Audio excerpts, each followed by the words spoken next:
RZAG 11. O ano de 2024 ele foi bem complicado, mas para os fiagros de uma forma geral, né? A gente teve aí um cenário de alta na taxa de juros, isso associado a condições climáticas desfavoráveis, diminuição no valor das commodities, tudo isso contribuiu para que houvesse aí em 2024 muito pedido de recuperação judicial, muito waiver e, consequentemente, muita inadimplência.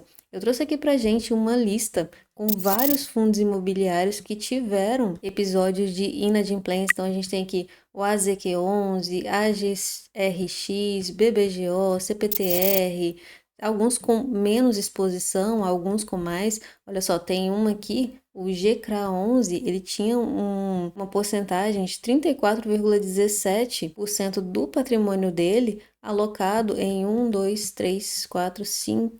5 devedores que tiveram problemas de inadimplência. Esse aqui, o IAGR, tinha 59,49% do patrimônio em 4 devedores que também tiveram problemas, mas o maior mesmo foi a AgroGalaxy, estava presente em quase todas as carteiras que tiveram problema, bastante fiagro aí com exposição a essa empresa. Eu trouxe aqui para gente um gráfico de rentabilidade. Então, em um período ótimo, ou seja, igualando a série histórica de todos eles, desde abril de 2023 até agora, a gente pode ver que o RZAG foi o que performou melhor. Enquanto todos os outros fundos que eu coloquei nessa lista tiveram uma performance menor que 30% ou até mesmo negativa, como é o caso ali do GCRA, que teve menos 23,89% de rentabilidade, o RZAG teve uma rentabilidade total de 36,57%. E se a gente acrescentar aqui o CDI e o IPCA, aí a gente já tem um gráfico até mais longo, desde o surgimento do RZAG lá em outubro de 2021, a gente tem uma rentabilidade total de 54,79% para o RZAG, o CDI acumulou 50,17% e o IPCA acumulou 22,05%. Então, o RZAG deixou todo mundo para trás.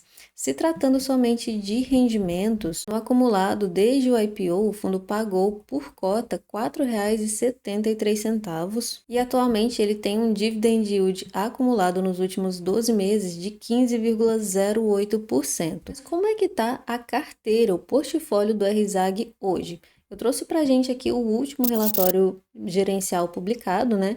E eles têm atualmente 19 CRAs, são 20 ativos, mas esse aqui é um outro fiagro. Eu até pesquisei aqui, mas ele é um fiagro bem pequenininho, ó, dá para ver. Ele só tem 3 CRAs em carteira e são os mesmos devedores que estão presentes lá na carteira do RZAG.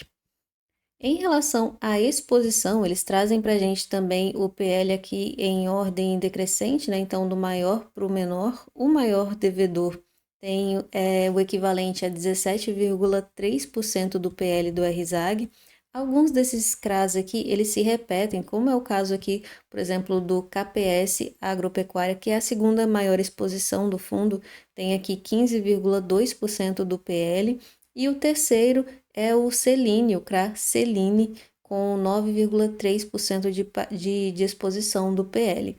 Alguns outros também se repetem, por exemplo, aqui o Safra Sul se repete 2 vezes, esse agropecuária aqui, Uber Agropecuária e esse grupo Orita, mas nenhum deles, mesmo somando aqui, a gente tem uma exposição maior que essas três. Essas 3 primeiras posições representam aqui 41,8% do PL do fundo. Então, 41,8% do PL do fundo está alocado somente em 3 devedores. E assim a gente já pode perceber que é uma carteira um pouco high yield, né? Um pouco não, né? Muito high yield.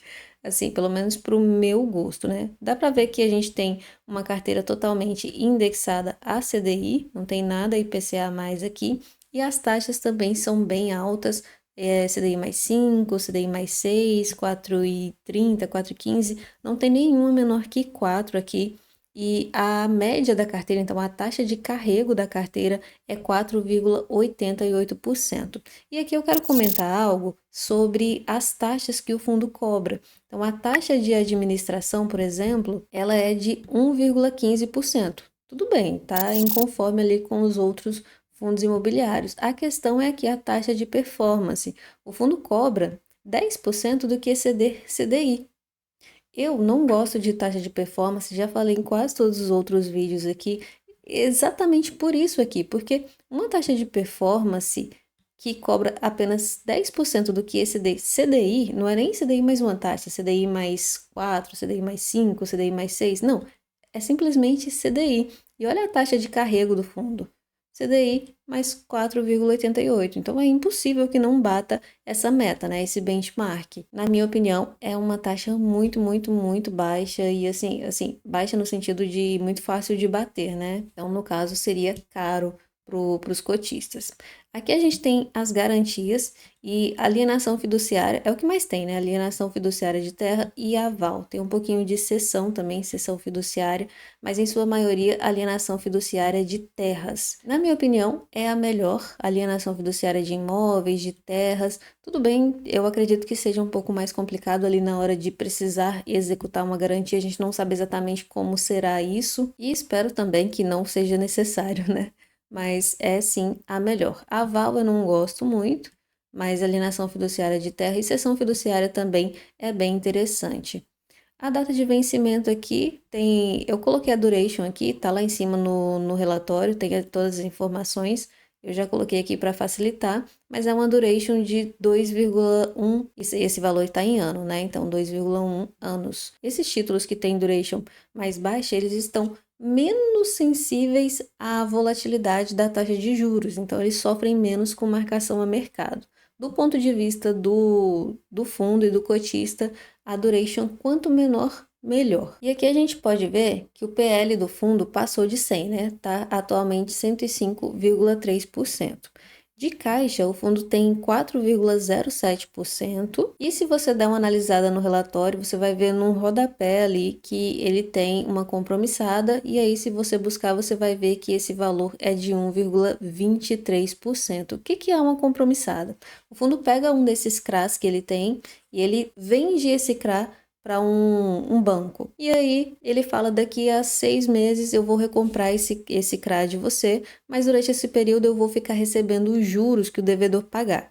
Então o fundo pega o dinheiro que ele vendeu, né, o CRA para o banco, compra um outro CRA e ele fica recebendo de 2 CRAs, um que ele acabou de comprar e o outro que ele não tem em portfólio, por isso ele está alavancado, ele está recebendo de um ativo que ele não tem. E depois, claro, como é uma compromissada, ele recompra esse título por um valorzinho um pouco mais alto, claro. Aqui a gente tem um pouco sobre os devedores, o fundo traz uma descrição de todos eles. Em sua maioria são empresas com um longo histórico aí de negociação, algumas são empresas familiares e são 13 devedores no total. Mais de 89% da carteira tem originação própria. O que é originação própria? A própria gestão vai lá e prospecta aquele inquilino, estuda bem a operação dele, analisa o fluxo de caixa da empresa, a saúde financeira e acabam acompanhando bastante de perto ali para saber se o devedor está em condições de pagar essa dívida. A gente sabe que a Risa ela tem um histórico aí nesse setor de agro ser muito boa no que faz, né? Uma outra informação que complementa aqui o portfólio do fundo é a distribuição aqui por segmento. Então, o fundo está bastante exposto à soja, né? 44% do patrimônio está exposto à soja, tem bastante milho também e semente de soja com 19%. No mais, eles trouxeram também um guidance e eles pretendem distribuir até julho, não é uma promessa, claro, mas algo entre 12 e 13 centavos. O último rendimento deles que eles pagaram foi de 12 centavos e meio. Bom, esse foi o vídeo sobre o RZAG 11. Na minha opinião, é um fundo arriscado. Por quê? Porque ele tem uma concentração muito grande na carteira. São 13 inquilinos, são 19 ativos. As taxas são bem altas. Eu não gosto da taxa de performance muito baixa, um benchmark muito fácil de ser batido, ainda mais para uma carteira CDI com carrego de 4 e tanto, quase 5. Também não faz muito sentido. Mas é inegável que a Risa entende bastante de agro, eles têm o outro fundo imobiliário muito conhecido, a RZTR, que desde 2020 vem entregando uma performance muito alta. O ERZAG também já tem um bom histórico de negociação e entregou uma rentabilidade muito acima dos outros, né? Mas essa é a minha opinião. Gostaria de saber a sua opinião. Me fala se você é cotista do ERZAG, se você investe, se você não investe, tem vontade de investir, não tem vontade de investir. Me fala nos comentários. Aproveita também para curtir esse vídeo e se inscrever no canal e a gente se vê no próximo vídeo.